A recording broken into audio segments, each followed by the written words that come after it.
You ask Tiger to solve. This deals with linear equations with one unknown.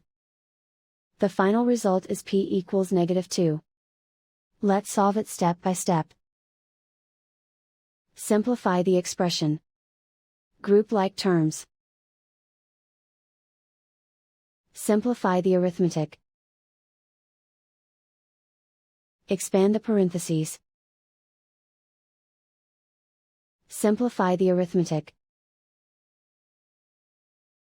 Expand the parentheses. Simplify the arithmetic.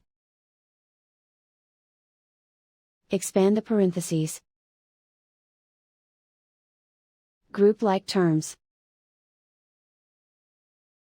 Simplify the arithmetic. Group all constants on the right side of the equation. Subtract 6 from both sides. Simplify the arithmetic.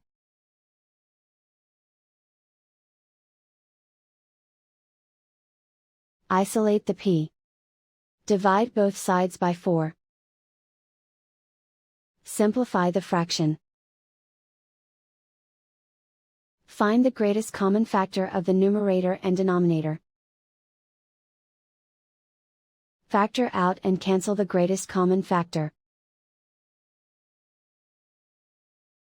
And so the final result is p equals -2.